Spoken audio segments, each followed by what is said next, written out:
All right, YouTube, what's up, man? Today we're going to be talking about the LG OLED. Come on, let's come in here. This TV has been out for about 6 months now. I've had it.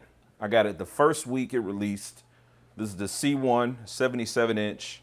And today I want to talk to you guys about why I made the decision to get this, why I also opted to not upgrade to the G1 once it came out, because this TV came out first. I had a place in my home where I was going to position the G1.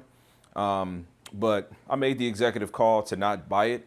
It just wasn't worth me getting. But today what I want to do is give some more education. I want to give you a realistic review today on this TV. I've had this TV for 5, maybe 6 months. I have to check the exact date, but I unboxed it, covered a lot of different content on it through the channel here for you to see. And so now I feel like I can intelligently speak to all the pros and the cons and the things that I really like about it, as well as also talk to you about some of the advantages that the G1 has. You can see this, maybe make a decision, because these TVs are going to be out for a while. It's going to be next year whenever they come out with the C2 or the G2 or whatever they'll announce it, where people will look at this TV and they'll say that this TV is the better value.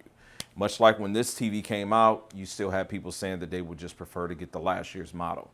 I had the last year's model. I had the year before that, and the year before that, and the year before that, and the year before that, and all the way back from the first flat OLED from LG, which was the EG 9500. I'm sorry, the EF 9500. I actually did a video on that. You can check that out right here, showing you 6 years with an OLED. So after this intro rolls, we're going to take a look at my living space, how I have it positioned, and we'll get some talking points in. Again, my hope is that by the end of this video, which I'm going to try to keep it as short as I can, it'll help you make a decision on this type of TV technology and if it's something you want to go after.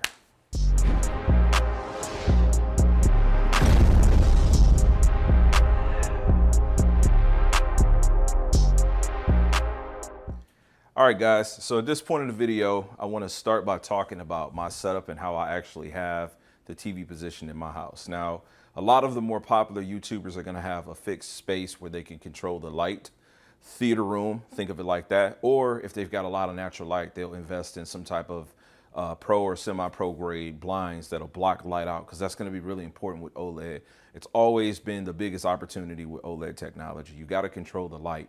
So before we get really in depth with me talking about the G1's brightness level, peak brightness over the C1, I want to just kind of really quick show you guys how I have this position in my house. I was strategic in where I put the TV. I knew where I was going to put it from day one. I haven't moved it and I don't plan on moving it. So just kind of give you a look. We've got wall here, wall there, wall here.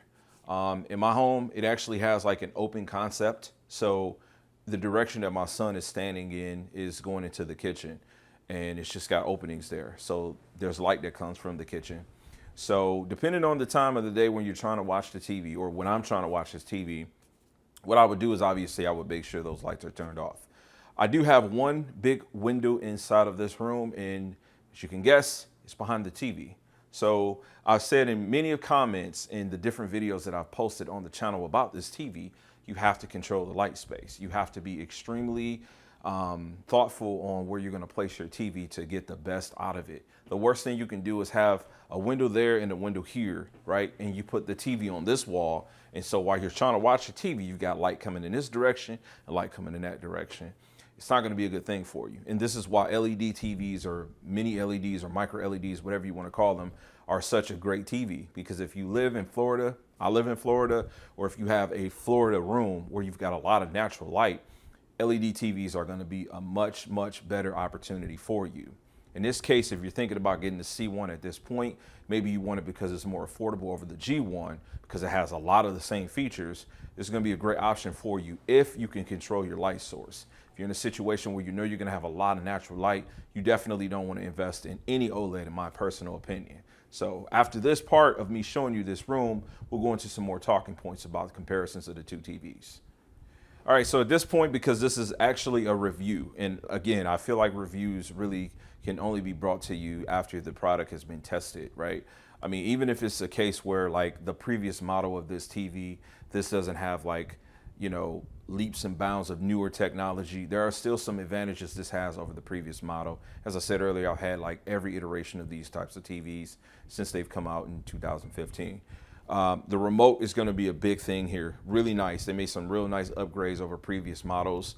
The sensitivity of the remote when you're using the feature like the magic wand, a big problem that I had on the TV's previous models where it just was inconsistent. There was a lot of input latency, and so it just made it where it didn't feel really good.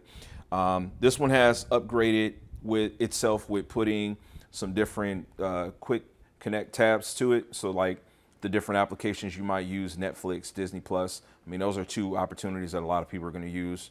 The TV does have like the Google Assist and the Amazon Alexa built in too. It's really cool if you have like a Ring doorbell technology is already implemented into the TV. So you have a lot of quick access opportunities there. Now, that might not matter for some people because like me, if you're like me, I still do use a Harmony remote also. So if you have a universal remote of your choice, then you can completely disregard the fact about the remote being upgraded on this particular model of TV. Our next talking point is really going to go into how I use this TV. I use this TV for gaming. I use this TV for content watching too, so movies, TV shows. I don't have currently a live TV subscription in my household, so I'm not paying like Comcast or AT&T for like locals or premium TV. I do a lot of streaming. I do a lot of downloading, primarily downloading. I like to download my content, put it onto a hard drive, and plug it right up.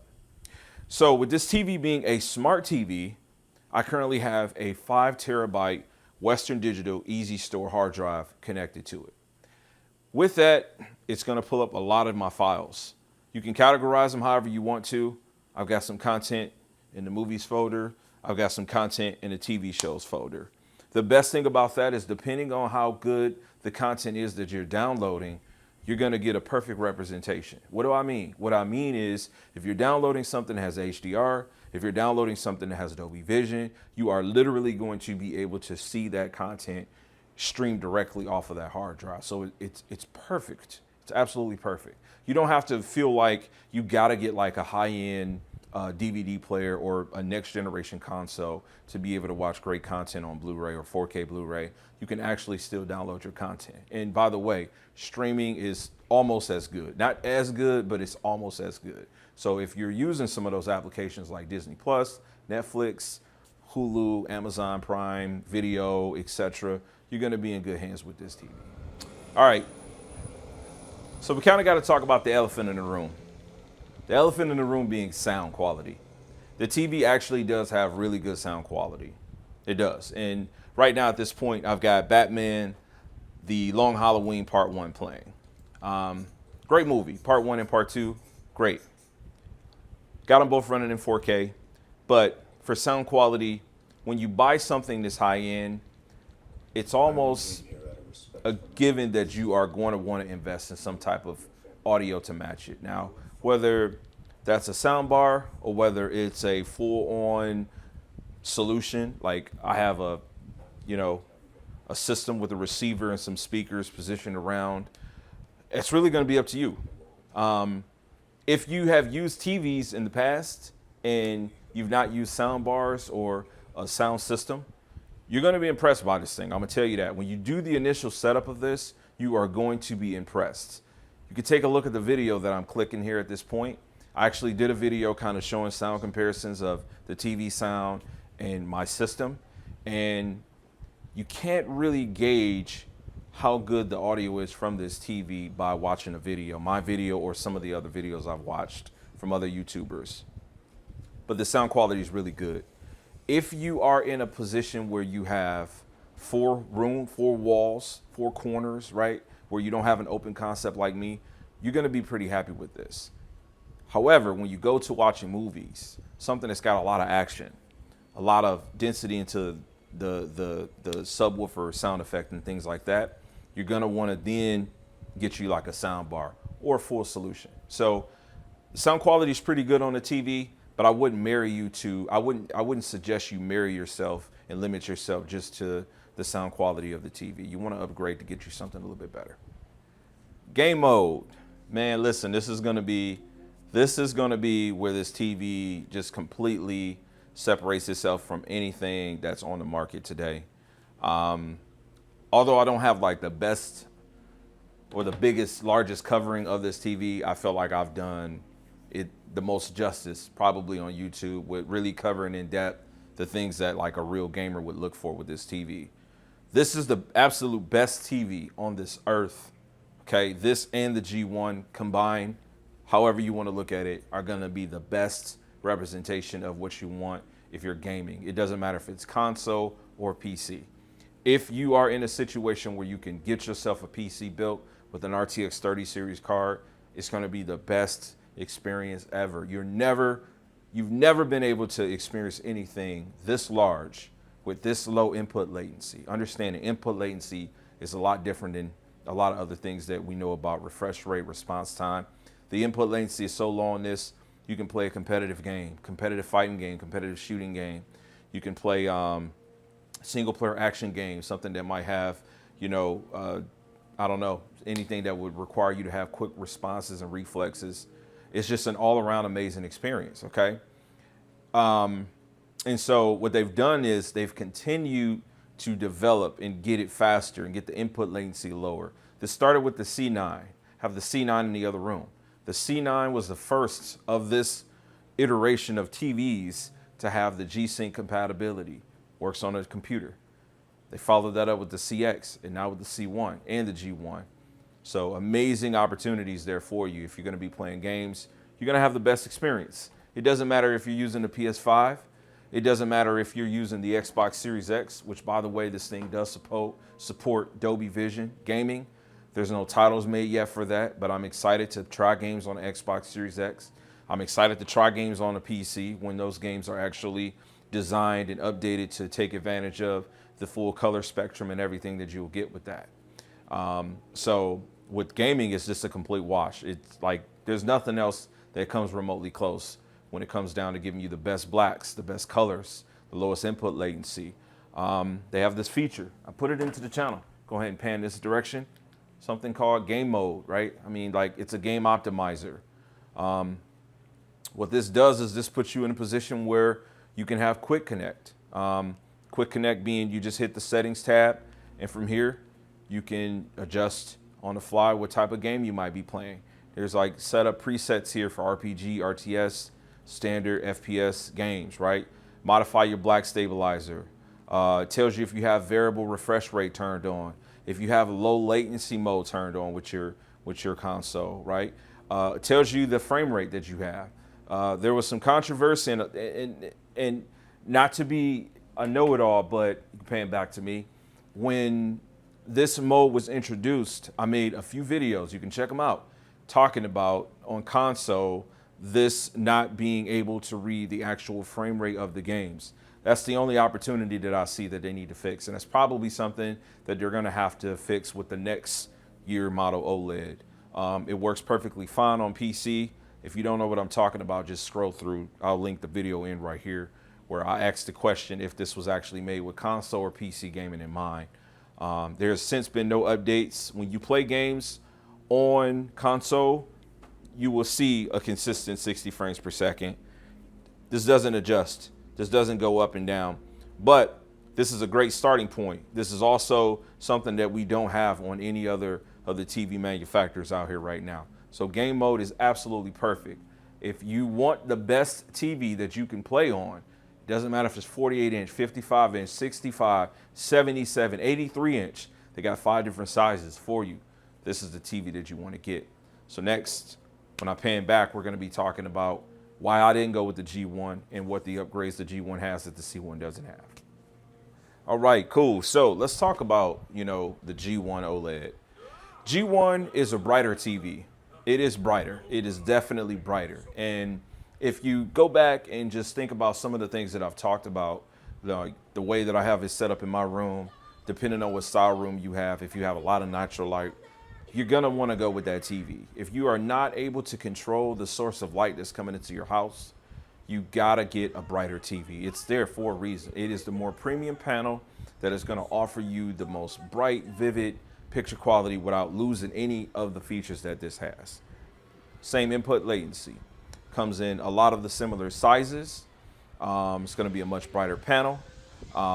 So technically a more premium experience. and that comes at a cost. Now, the reason that I didn't personally get the G1 is, number one, it came out too late for me. This TV came out first. It was accessible first. Got it the first week it came out. Had to have it. I've been stalking it. Had to have it. Number two, I don't have a place to mount the TV. The G1 does not come with feet for you to stand the TV up.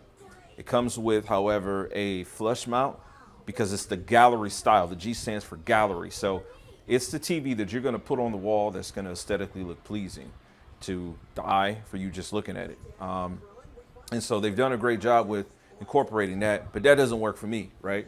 Number three, because I was going to do the G1 in my bedroom.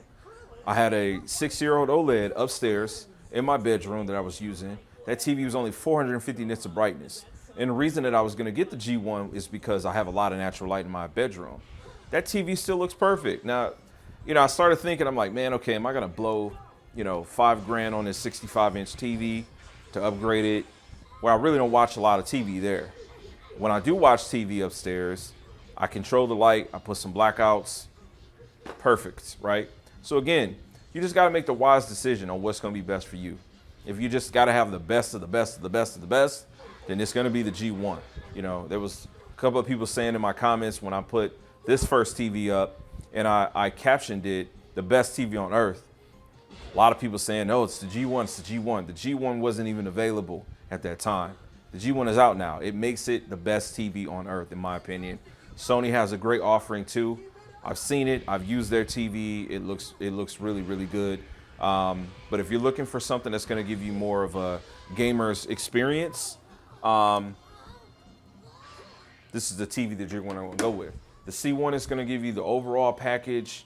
It's going to give you the best bang for the buck as far as from a financial perspective, as well as all the picture quality that you need.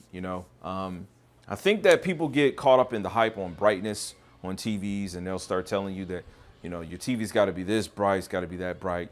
I had the JS9500 in 2015. That TV was the first TV to be 1,000 nits of brightness.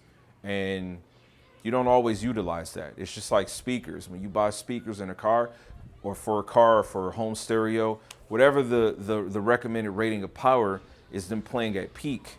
You're not always going to play your speakers at peak. You're not always going to have your TV at brightness, at its peak brightness. So you just got to find that comfortable balance. But for this TV, I love it. I love this TV. I love it so much that I'm recommending it to you guys. I wasn't sponsored to make this video. I paid cash for this thing. Cashed out first week it came out. And if you can get one of these, I would tell you to get this. If you want to mount your TV up and you want to have the brightest, get the G1. Sony does have a nice opportunity. Samsung's got some great sets too. But if you got any questions, leave them in the comments. This is my review on the LG C1 77-inch OLED. I love it, recommend it, and that's what I got. Until next time, Max Love.